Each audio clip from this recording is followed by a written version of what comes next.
Assalamualaikum warahmatullahi wabarakatuh. Halo teman-teman, pada video pembelajaran kali ini kami akan membahas salah satu materi dari mata kuliah teori organisasi, di mana dosen pengampu mata kuliah tersebut adalah Bapak Andi Wahid SPD MPD. Kami dari kelas 01 Administrasi Pendidikan, Fakultas Ilmu Pendidikan, Universitas Negeri Makassar. Kelompok 2 yang beranggotakan saya sendiri, Sri Midaryana, dan teman kelompok saya, Wiwi Irawana, serta Adelia Inka Saputra. Dalam video ini, kami akan membahas materi tentang teori manajemen ilmiah.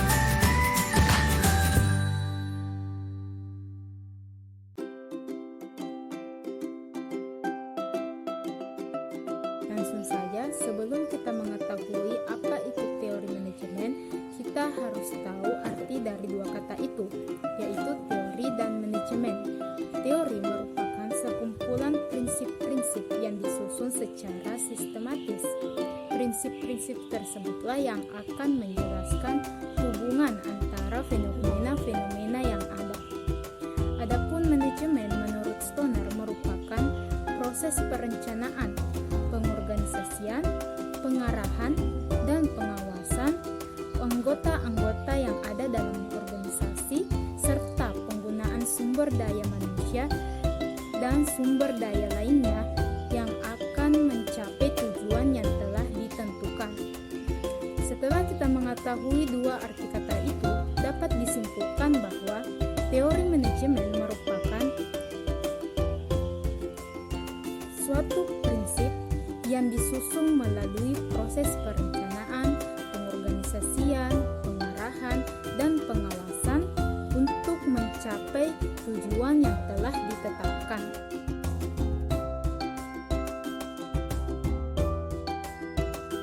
Frederick Winslow Taylor. Ia merupakan bapak manajemen ilmiah. Menurutnya, manajemen ilmiah itu didasarkan pada beberapa langkah atau prinsip. Yang pertama yaitu mengembangkan ilmu untuk setiap elemen pekerjaan dan untuk menggantikan metode perkiraan yang tanpa didasari oleh ilmu. Yang kedua yaitu memilih karyawan secara ilmiah dan melatih mereka untuk melakukan pekerjaan seperti yang telah ditentukan pada langkah yang pertama. Yang ketiga yaitu mengawasi karyawan untuk mengerjakan suatu pekerjaan dan pengawasan ini dilakukan secara ilmiah. Dan yang terakhir yaitu kerjasama antara manajemen dan pekerja itu ditingkatkan. Persahabatan antara keduanya juga perlu untuk ditingkatkan. Frank B. Gilbert dan Lillian Gilbert. Keduanya ini merupakan sepasang suami istri. Mereka mempunyai minat yang sama terhadap manajemen.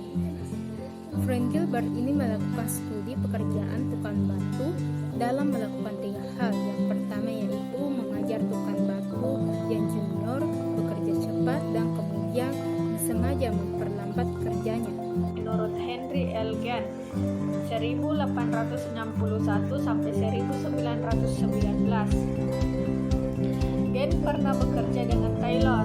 Kemudian dia bekerja sendiri dan melakukan perbaikan metode Taylor. Dia melakukan perbaikan metode pekerjaan Taylor karena menurutnya metode tersebut kurang memotivasi pekerja. Setiap pekerja yang dapat menyelesaikan beban kerja hari itu akan menerima 50 cents. Pengawas atau supervisor akan memperoleh bonus untuk setiap pekerja yang berhasil memenuhi standar kerja pada hari itu. Pengawas juga akan memperoleh bonus tambahan apabila semua karyawan dapat memenuhi standar yang telah ditentukan. Dengan insentif semacam itu, pengawas diharapkan akan melatih pekerja dengan lebih baik.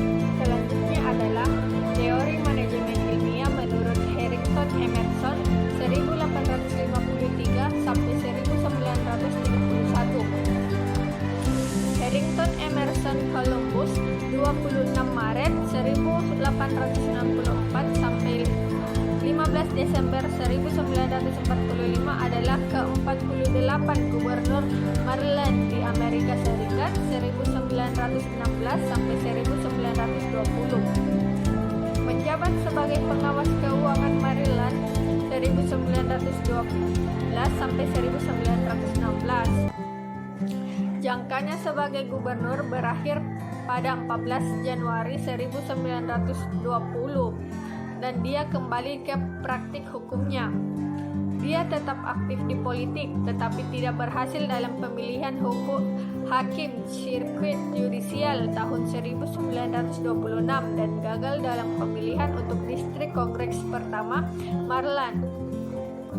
Prinsip pokoknya adalah tentang tujuan, di mana dari hasil penelitiannya menunjukkan kebenaran prinsip, yaitu bahwa uang akan lebih berhasil bila mengetahui tujuan penggunaannya.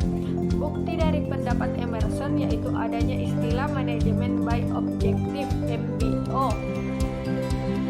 Harrington Emerson melihat bahwa penyakit yang mengganggu sistem manajemen dalam industri adalah masalah pemborosan dan inefisiensi.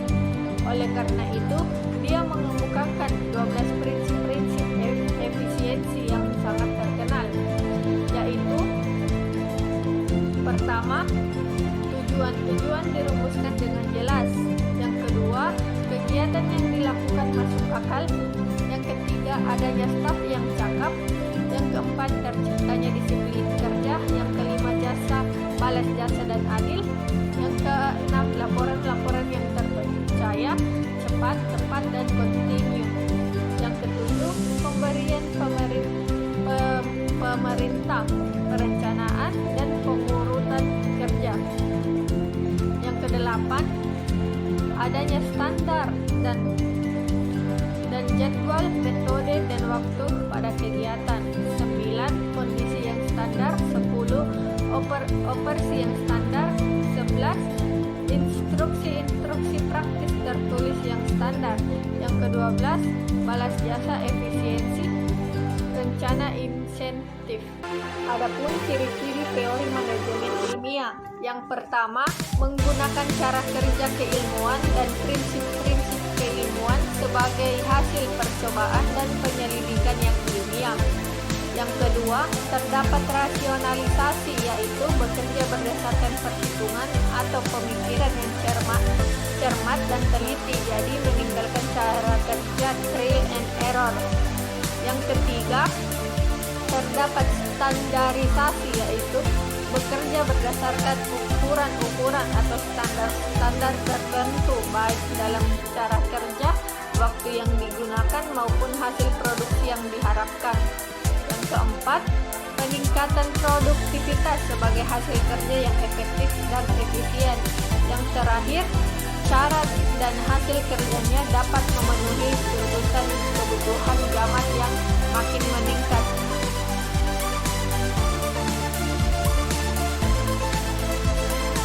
Baik, selanjutnya tahap-tahap perkembangan manajemen ilmiah. Yang pertama ada tahap survival tahun 1886 sampai 1930. Tahun 1886 adalah tahun lahirnya ilmu manajemen yang ditandai dengan gerakan manajemen ilmiah yang dipelopori oleh Frederick Winslow Taylor. Dalam tahap survival ini, para ahli memperjuangkan untuk diakuinya manajemen sebagai salah satu cabang ilmu pengetahuan.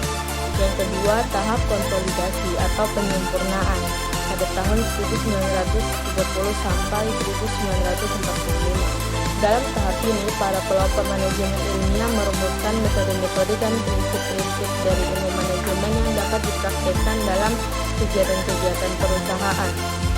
Yang ketiga, tahap human relation pada tahun 1945 sampai 1959. Dalam tahap ini, selain menggunakan prinsip-prinsip berdasarkan keilmuan, juga mengutamakan perhatian kepada para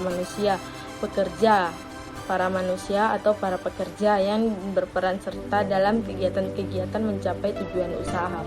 Hubungan antara pemimpin dan pegawai diupayakan dilaksanakan dalam suasana hubungan manusia yang lebih baik. Dan terakhir, tahap behavioralisme tahun 1959 sampai sekarang.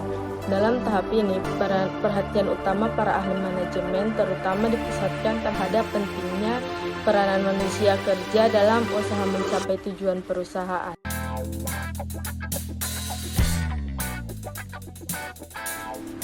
Kelebihan dan kekurangan teori manajemen ilmiah. Adapun kelebihannya, yang pertama bisa diterapkan dalam berbagai macam kegiatan organisasi selain organisasi industri. Yang kedua, mampu memberikan rancangan dan mendorong manajer untuk mencari solusi yang terbaik dalam melaksanakan suatu pekerjaan. Yang ketiga, teknik efisiensi dari manajemen mampu menghindarkan terbuangnya sumber daya dengan sia-sia. Adapun kekurangan manajemen ilmiah, yang pertama terjadinya persaingan antar individu yang dapat memicu konflik internal. Yang kedua, hubungan manajemen dan karyawan tetap jauh. Yang ketiga, mengabaikan aspek sosial di tengah para pekerja.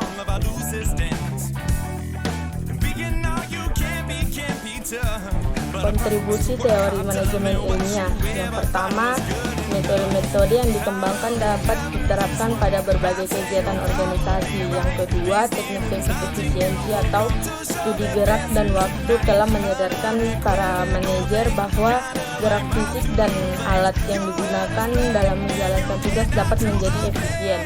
Yang ketiga, penekanan pada seleksi dan pengembangan karyawan dengan cara ilmiah.